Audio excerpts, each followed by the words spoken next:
ادي صور، ادي 2 وادي 3 كمان 4. ايه اللي انتوا بتعملوا ده؟ استنى يا عم بحسب السعرات الحرارية، الواحد مش ناقص زيادة وزن. عندك حق. ازاي تحسب عدد السعرات الحرارية اللي انت محتاجها كل يوم؟ ده اللي هنعرفه في الفيديو بتاع النهارده.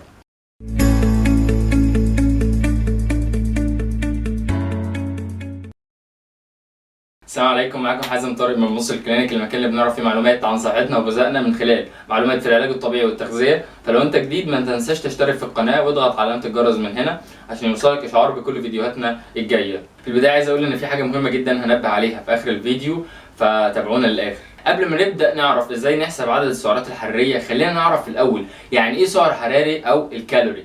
السعر الحراري بكل بساطه معناها الاكله المعينه ديت ايا كانت نوعها بتديني طاقه قد ايه بغض النظر عن نوعيه الاكله دي. طب انا هستفيد ايه من حساب عدد السعرات الحراريه او الكالوريز اللي باكلها في اليوم؟ اول حاجه هتستفيدها ان انت هتتعامل مع كل انواع الاكل بالنسبه لك بمفهوم واحد او وحده واحده، هي وحده الطاقه او وحده الكالوري بس. فده هيبقى اسهل عليك ان انت تفهم ايه كميه الاكل اللي انت محتاجها يوميا عشان تحصل على الطاقه المعينه دي. تاني حاجة هتفهم ازاي اقدر اكل عشان ازيد في الوزن، او ازاي اقدر اكل عشان اقل في الوزن، او حتى ازاي اقدر اكل عشان افضل محافظ على وزن ثابت. مش فاهم؟ هقول لك. كل نشاط احنا بنعمله، لو نفرض مثلا مثال عشان ارفع ايدي لفوق كده عشان جسمي يقدر يرفع الايد ديت، ونفترض هو ده النشاط اللي عايزين نعمله، جسمي بيضطر ان هو يدفع طاقة معينة عشان يؤدي المهمة دي. فكده لو انت اكلت الاكله س اللي فيها 100 كالوري هتخليك تقدر تعمل النشاط اللي الجسم محتاجه، اللي هو بتاع رفع ايدي لفوق 10 مرات. ليه؟ لان انا ايدي عشان ارفعها مره واحده بس النشاط ده بيكلف الجسم 10 كالوري، وكمان انا هكرره 10 مرات في 10 في 10 يديني ال 100 كالوري اللي انا اكلته في الاكله س ايا كانت نوعها. وفي الحاله دي يكون جسمك استهلك الاكله دي تماما ومش هيخزن اي جزء منها في اي صوره من الصور، ووزنك هيفضل ثابت. طب لو انت اكلت 2 من الاكله س ديت وعملت نفس المجهود اللي هو رفعت ايدك فوق 10 مرات، كده المحصله اللي انت اكلت 200 كالوري وحرقت 100 كالوري، فكده انت عندك 100 كالوري متبقيه الجسم هيخزنها في وزنك، وبالتالي هتزيد في الوزن. طبعا موضوع زياده الوزن ده بيخضع لعوامل كتير جدا، منها الوراثه ومنها نشاط بعض الهرمونات ومستوى نشاطك في اليوم وحجمك العضلي وحاجات كتير جدا. طب هل انا بدفع طاقه بس لما بعمل نشاط معين اللي هو مثلا برفع ايدي او بتحرك؟ لا، الجسم بيبذل طاقة على مدار اليوم في 3 صور رئيسية هنقولهم دلوقتي. أول صورة معانا هي حاجة اسمها البيزال ميتابوليك ريت، بنختصرها للبي ام ار، ودي معناها معدل الحرق القاعدي، ودي الطاقة اللي الجسم بيبذلها حتى وأنت ما بتعملش أي مجهود عشان يشغل أجهزته وأعضائه الداخلية، وبرضه عشان يعمل العمليات الحيوية زي عملية التنفس، عملية نبض القلب، وبرضه ضبط درجة حرارة الجسم في درجة ثابتة. البي ام ار ولوحده بس بيستهلك في اليوم من 60 ل 75% من اجمالي الطاقه اللي الجسم بيبذلها يوميا. تاني صوره معانا هي مستوى نشاطك اليومي، زي مثلا ما ضربنا المثل بتاع حركه ايدك. نفترض انت بتتحرك كتير وبتتحرك كتير، طبعا مستوى الطاقه اللي انت هتبذله هيكون اكتر، فمجهودك اليومي ونشاطك دوت بيستهلك من 15 ل 35% من الطاقه اللي انت بتبذلها يوميا. ثالث حاجه معانا هي التاثير الحراري للاكل او الثيرميك افكت اوف فود، بمعنى ان الاكل ده نفسه لما بيتهضم وبيمتص والعمليات دي بتحصل بينتج عنها طاقه الجسم بيبذلها، دي بتمثل من 5 ل 10% من اجمالي الطاقه اللي الجسم بيبذلها يوميا، ودي نسبه يمكن اهمالها او ما بنعتبرهاش واحنا بنحسب عدد السعرات الحراريه بتاعتنا.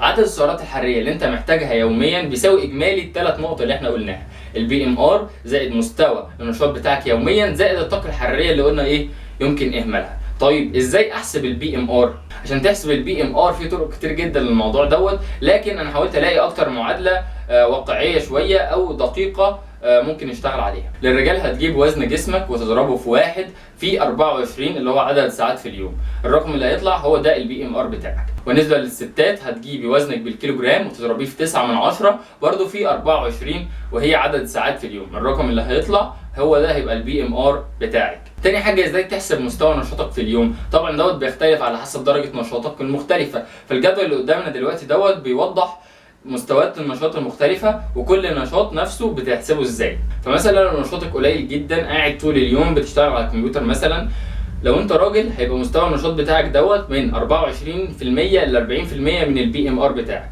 ولو انت ست هيبقى بالنسبه لك النشاط دوت من 25% ل 35% من البي ام ار بتاعك. طبعا انت ممكن ترجع وتاخد الجدول اللي احنا لسه عارضينه ده سكرين شوت بحيث ان كل الارقام ديت مرجع ليك.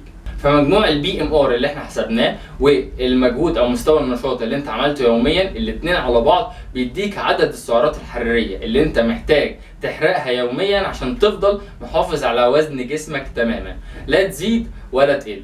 هنضرب مثال عشان الصوره توضح تماما، وصدقني مفيش حد هيطلع من الفيديو دوت فعلا الا هو بيعرف يحسب المعادله دي.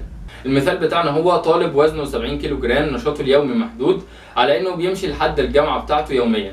ازاي تحسب عدد السعرات الحراريه اللي هو محتاجها في اكله عشان يحافظ على وزنه الحالي؟ اول حاجه هنحسب البيزل ميتابوليك ريت بتاعنا او البي ام ار. الطالب دوت بما انه هو طالب مش طالبه، فهنضرب 70 اللي هي وزن الكيلو جرام بتاعته في 1 اللي هو 1 جرام لكل كيلو جرام عنده في الجسم، في 24 اللي هو عدد الساعات في اليوم.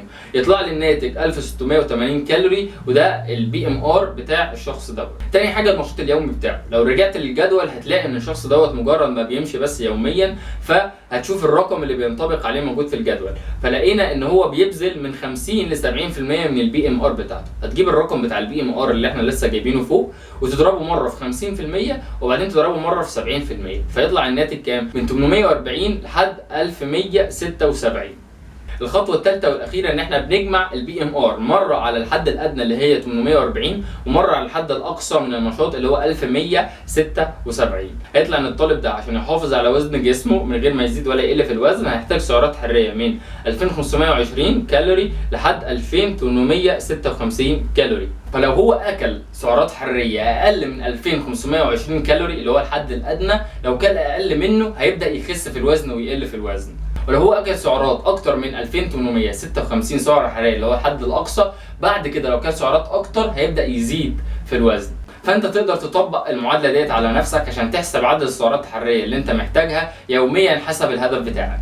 صدقوني الموضوع بسيط جدا، مش محتاج منك بس غير آلة حاسبه.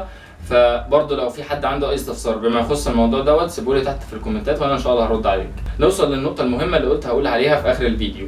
احنا والحمد لله الفيديوهات بتاعتنا بدات تنتشر انتشار كبير جدا في الفترة الأخيرة دي. طبعا الفضل في ده يرجع بعد ربنا، طبعا يرجع ليكوا للناس اللي فعلا بتشير المحتوى دوت لأنها استفادت منه وحابة تفيد بيه ناس تانية. ففي حل ممكن يخلي الفيديوهات ديت توصل لعدد أكبر بكتير جدا من الأعداد اللي بيوصلها دلوقتي، وهي ترجمة الفيديوهات للغة الإنجليزية. أنا عارف إن في ناس منكم جامدين جدا في الإنجليزي، فلو ساعدونا في ترجمة الفيديوهات ديت أكيد هنوصل لعدد أكبر من الناس ونفيد ناس أكتر.